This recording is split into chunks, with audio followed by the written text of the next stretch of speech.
બિહારી લોકોના નવા વર્ષને આદરણીય પ્રધાનમંત્રી શ્રીની આગેવાનીમાં એક દર્શન માટે આ અવશેષો એક અદ્ભુત જીત થશે.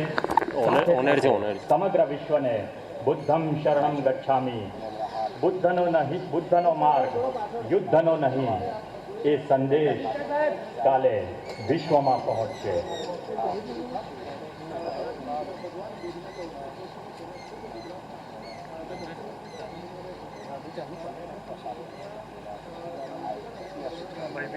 હા ભાઈ તો સીએમનો પર્સનલ ફોટોગ્રાફર છે. हाँ ऑनेट है स्टेडियम वाइड कर दे जो का कार बारे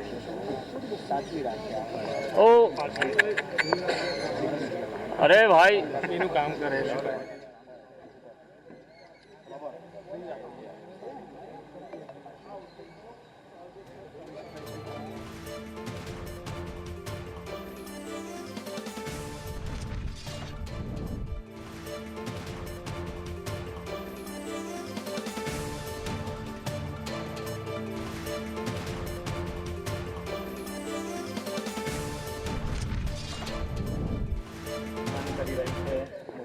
રાજ્યનો સર્વોચ્ચ પ્રોટોકોલ સાથે બુલેટ પ્રૂફ કારમાં આ અસ્થિઓ જઈ રહી છે.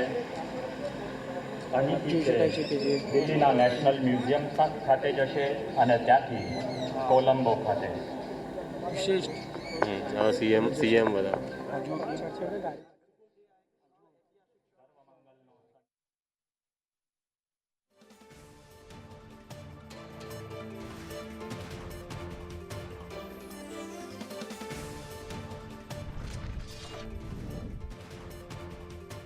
બુદ્ધિસ્ટ સંમેલન મળવાનું છે અને તેમાં વડોદરાની MS યુનિવર્સિટી ખાતે જે આર્કિયોલોજી વિભાગ છે તેને 1963માં અરવલ્લીની પર્વતમાળાઓમાં જે 8મી સદીમાં મઠ હતું, બુદ્ધિસ્ટોનું મઠ હતું અને ત્યાં અરવલ્લીની પર્વતમાળામાં જ ડેમ બનાવવાની કામગીરી હાથ ધરવામાં આવી હતી. ત્યારે વડોદરાની MS યુનિવર્સિટીના આર્કિયોલોજી વિભાગને ત્યાં આમંત્રણ મળ્યું હતું. ત્યાં ખનન કરવા માટે, અવશેષોનું ખનન કરવા માટેને અહીંની MS યુનિવર્સિટીની આર્કિયોલોજી વિભાગની ટીમ ત્યાં ગઈ હતી અને ત્યાં તેમને આ બુદ્ધ ભગવાનના જે અવશેષો મળ્યા હતા, તેમની જે રાખ હોય છે તે મળ્યા હતા અને તે અવશેષો ત્યાં કોઈક વેપારીઓ લઈને આવ્યા હોવાની વાત છે. અને આ જે અવશેષો છે બુદ્ધ ભગવાનના તે 25,000 વર્ષ જૂના છે તેવું હાલ અહીંયા કહેવામાં આવી રહ્યું છે. આખો 2500 વર્ષ જૂના છે તેવું કહેવામાં આવી રહ્યું છે આર્કિયોલોજી વિભાગ દ્વારા. અને તે અવશેષો અહીંયા જ્યારે લાવવામાં આવ્યા ત્યારે આ કોલંબો ખાતે જે બુદ્ધિસ્ટ સંમેલન છે ત્યાં આ અવશેષોનું દર્શનાર્થે મૂકવામાં આવશે. અને એકમાત્ર વડોદરાની MS યુનિવર્સિટીમાં આ અવશેષ હોવાથી શ્રીલંકાની સરકારે ભારત સરકાર પાસેથી આ માંગ કરી હતી કે તેમના અવશેષો કોલંબો મોકલવામાં આવે, કારણ કે તેમના જે દર્શન છે તે બુદ્ધિસ્ટ કરી શકે સંમેલનમાં. ત્યારે ભારત સરકારે આ માંગણી સ્વીકારી હતી અને MS યુનિવર્સિટીના વિભાગને આ અવશેષો કોલંબો મોકલવા માટે કહ્યું હતું. અને ખાસ મુખ્યમંત્રી ભૂપેન્દ્ર પટેલના હસ્તે આ જે અવશેષો છે બુદ્ધ ભગવાનના તેમને પ્રસ્થાન કરાવવામાં આવ્યું છે શ્રીલંકાના કોલંબો ખાતે. ગાર્ડ ઓફ ઓનર અહીંયા આપવામાં આવ્યું છે. રાજમાતા પણ અહીંયા ઉપસ્થિત છે, VC અહીંયા ઉપસ્થિત છે. જે બુદ્ધિસ્ટ હોય છે તે અહીંયા ગુરુઓ પણ અહીંયા હતા. તેમના મંત્રોચ્ચાર સાથે આ અહીંયા મોકલવામાં આવ્યું. આ ડૉક્ટર સાહેબ, આ જે રીતે બુદ્ધ ભગવાનના અવશેષો મોકલવામાં આવ્યા છે, શું કહેશો? આ CM મુખ્યમંત્રી ભૂપેન્દ્ર પટેલના અવશેષો મોકલ્યા છે. માન્ય વડાપ્રધાન નરેન્દ્રભાઈ જ્યારે શ્રીલંકા પ્રવાસ ગયા હતા ત્યારે અમને શ્રીલંકામાં જે બુદ્ધ ભગવાનના વિષયમાં એક્ઝિબિશન થવાનું છે એ સંદર્ભમાં એમને આ દેવની મોરી પાસેથી જે બુદ્ધ ભગવાનના અવશેષો મળ્યા હતા એ મોકલવાનો એક સંકલ્પ કર્યો હતો. અને આ જે સંકલ્પના આધાર ઉપર માન્ય મુખ્યમંત્રીશ્રીના હસ્તે અને ત્યાંથી ગાંધીનગરથી માન્ય નાયબ મુખ્યમંત્રી હર્ષભાઈ દિલ્હી પહેલાં જશે, ત્યારબાદ પ્રધાનમંત્રી અને માન્ય નાયબ મુખ્યમંત્રીશ્રી સાથે આ બુદ્ધ ભગવાનના અવશેષો શ્રીલંકા કોલંબો ખાતે જવાના છે. ત્યાં 4 થી 11 તારીખ સુધીમાં એક એક્ઝિબિશન થવાનું છે. એમાં અવશેષો સૌના દર્શનાર્થે મૂકવામાં આવનાર છે. ભારત સરકાર તરફથી કોણ કોણ ઉપસ્થિત રહેવાનું છે? નાયબ મુખ્યમંત્રી સહિત બીજા કોણ હશે? મને પ્રધાનમંત્રી ખુદ જ આ કાર્યક્રમમાં જવાના છે. એમની સાથે અનેક સરકારના પ્રતિનિધિઓ અને આપણા ગુજરાતમાંથી માન્ય નાયબ મુખ્યમંત્રીશ્રી આગેવાની લેવાના છે. રાજમાતા શુભાંગીની ગાયકવાડ પણ અહીંયા ઉપસ્થિત છે. તેમની સાથે જ અહીંયા વાત કરીશું. में जा रहे हैं वो एक इसलिए हमारे लिए एक बहुत गर्व का ये है कि पहली दफ़ा हमारे कहना चाहिए हमारे प्रिसिंग से भगवान के अवशेष बाहर जा रहे हैं, तो हमको चिंता भी है, गर्व भी है, और ठीक तरह से जाए और वापस आए ये भी हमें इसका भी हमने पूर्ण व्यवस्था करी है। नेशनल म्यूज़ियम के लोग यहाँ आए, उनके साथ बातचीत करके फिर हमने हमारा सहमत किया कि हम देने के लिए तैयार हैं, लेकिन ठीक से जाना चाहिए, ठीक से आने चाहिए। ये हमारी बहुत बड़ी चिंता थी, लेकिन उन्होंने बहुत तकलीफ़ ली है सभी चीज़ के लिए। हमारे स्टाफ ने भी, हमारे फैकल्टी के मेंबर्स ने भी, आर्कियोलॉजी के डिपार्टमेंट के सभी ने बहुत मेहनत करके इसके लिए एक व्यवस्था करी है। बहुत सुंदर कास्केट बनाया है जिससे कि वहाँ पहुँचने के बाद भी संभाल के रख सके, और जहाँ जहाँ वो दर्शन करने के लिए लोग आएंगे। श्रीलंका में बहुत बड़ा मंदिर है जहाँ भगवान बुद्ध के दांत रखे हुए गए हैं, टूथ रखा है, और ये लेकिन हमारे पास जो इतनी पवित्र और मूल्यवान वस्तु है वो हम दे रहे हैं आज, तो हमें इसका गर्व भी है। और मुझे बहुत आनंद है कि इनको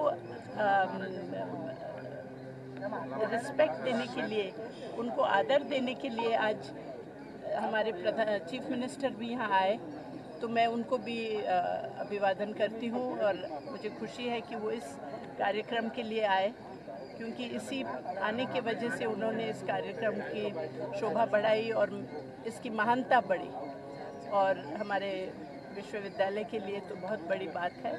और हमें आनंद है कि वो अच्छी तरह से सब ये अवशेष भगवान ही जा रहे हैं ऐसे कहना चाहिए, और हमारे लिए है कि हम उनको आदर से भेजेंगे। अवशेष की वजह से यूनिवर्सिटी मंदिर बन गया, लोग यहाँ पर आते हैं, दर्शन करते हैं, क्या हमारी इच्छा है कि हम एक अच्छा मंदिर, ये हमारा ये मंदिर ही बन गया है हमारा।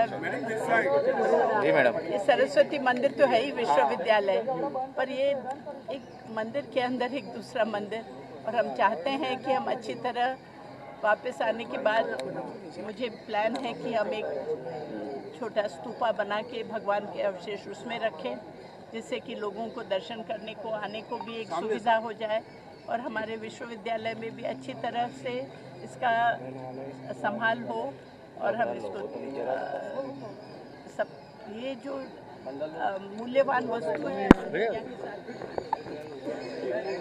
आता રાજમાતા શુભાંગીની રાજે ગાયકવાડ તેમનું કહેવું છે કે બુદ્ધ ભગવાનના અવશેષો એમએસ યુનિવર્સિટીના આર્કિયોલોજી વિભાગમાં છે, અને એ પણ મંદિરથી ઓછું નથી। અને હવે જ્યારે અવશેષો કોલંબો ગયા છે ત્યારે ત્યાં પણ લોકો લાભ મેળવશે, અને જ્યારે એ ભારતમાં એમએસ યુનિવર્સિટીમાં હોય છે ત્યારે પણ એ શિક્ષણધામમાં બુદ્ધ ભગવાનના મંદિર સમાન આ આર્કિયોલોજી વિભાગ બની ગયું છે।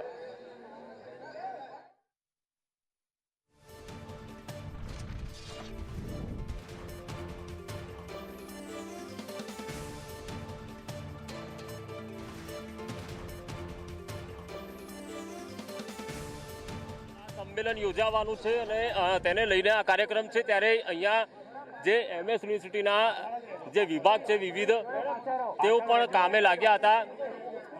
પટેલ સાહેબ, આપની પાસેથી આ જાણીશું, આ કેટલું ગર્વની વાત છે કે જ્યારે કોલંબોમાં નહીં, આપણા માટે તો ગર્વની જ વાત છે। આપણા માટે ગર્વની વાત છે, બહુ જ ગર્વની વાત છે, અને ગર્વની વાત છે, અને ઘણું ઘણું જે જઈ રહ્યું છે પાછું સરસ રીતે પાછું આવશે, એટલે અમારા માટે બહુ જ ગર્વની વાત છે, અને સંસ્થા માટે પણ સારું છે। સંસ્થા માટે પણ અહીંયા ગર્વની વાત છે। રાજમાતા હજુ પણ માહિતી આપી રહ્યા છે।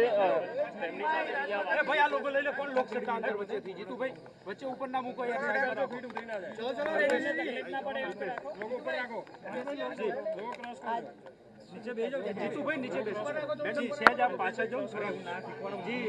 आज अस्थि श्रीलंका भेजे हैं, जो कितना प्राउड का ये समय है, क्या कहते हैं आप? आज हमारे विश्वविद्यालय के लिए एक गर्व का दिन भी है। कि भगवान के अस्थि जो हमारे पास थे इतने सालों से, जो हमारे आर्कियोलॉजी डिपार्टमेंट की मेहनत से हमको अवशेष ये मिले,